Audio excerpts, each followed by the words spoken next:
കൊണ്ട് കയറി പോയിട്ടോ.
അതല്ലേ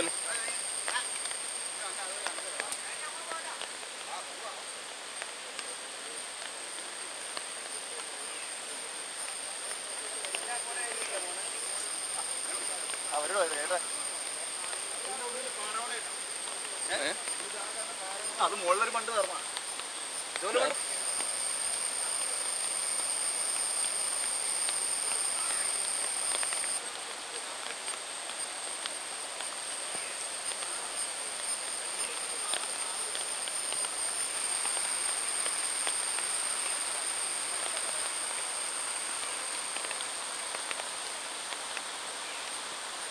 പോയില്ലേ ഇപ്പൊ ഈ തലവേദന ഒഴിക്കും.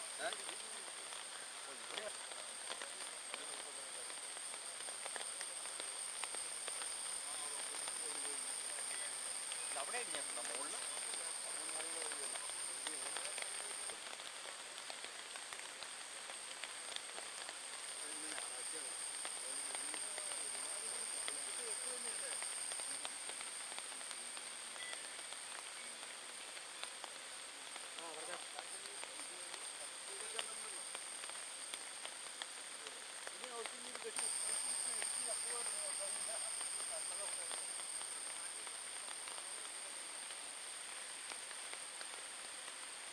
ഇത് കമ്പനി കുറേ കാലങ്ങൾക്ക് മുമ്പ് തൊട്ട് ഇത്തരത്തിലുള്ള മലിനീകരണം നടത്തിക്കൊണ്ടിരിക്കുന്നതാണ്.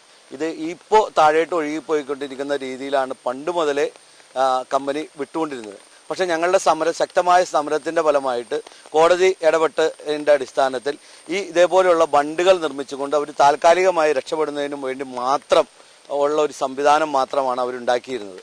പക്ഷേ കോടതിയിൽ കൊടുത്തിരിക്കുന്നത് മലിനീകരണ നിയന്ത്രണത്തിന് വേണ്ടിയുള്ള എല്ലാ സംവിധാനങ്ങളും കോടിക്കണക്കിന് രൂപ മുടക്കിക്കൊണ്ട് അവർ ചെയ്തിട്ടുണ്ട് എന്നുള്ളതാണ് അവർ പറഞ്ഞത്.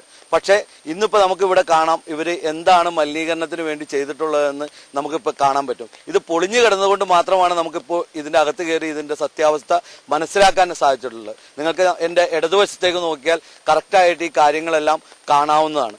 ഇത് ഇപ്പോൾ ഞങ്ങളുടെ ഒരു സംശയം, ഇതിപ്പോൾ പൊളിഞ്ഞിട്ടുള്ളത് തീർച്ചയായിട്ടും ഇതിൽ ഒരുപാട് മലിനമായ കാർബണിൻ്റെ സാധനങ്ങൾ വന്നടിഞ്ഞപ്പോൾ ഇവർക്ക് ഇത് മാറ്റാൻ ഒരു സംവിധാനവും ഇല്ലാണ്ടായതിൻ്റെ അടിസ്ഥാനത്തിൽ ഇവർ ഇത് മനഃപൂർവ്വം പൊളിച്ചതായിട്ടാണ് ഞങ്ങൾക്ക് ഇത് മനസ്സിലാക്കാൻ സാധിക്കുന്നത്. ഞാൻ എൻ്റെ ഈ പറമ്പിൽ ഇന്നലെ വരെ ഞാൻ ഇതിനകത്ത് പുല്ലും ഇതും പറിച്ച് കഷ്ടപ്പെട്ടാണ് ഞാൻ ഇത് വളർത്തിക്കൊണ്ട് പോകുന്നത്. ഞാൻ കഴിഞ്ഞ ആഴ്ചയിൽ ഈ ഭാഗത്തെങ്ങും വളം കിട്ടാനില്ലാത്തതുകൊണ്ട് ഞാൻ പാക്ടംബോസ് പോയി വാങ്ങിച്ചു കൊണ്ടുവന്ന് ഞാൻ കഴിഞ്ഞ ആഴ്ചയിലാണ് ഇതിന് വളമിട്ടത്.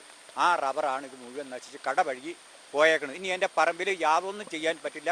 അതുപോലെ കല്ലും മണ്ണും വന്ന് കയറി ഓയിൽ കരി മുഴുവൻ മെത്തിക്കെടുക്കുകയാണ് എൻ്റെ പറമ്പ് മുഴുവൻ.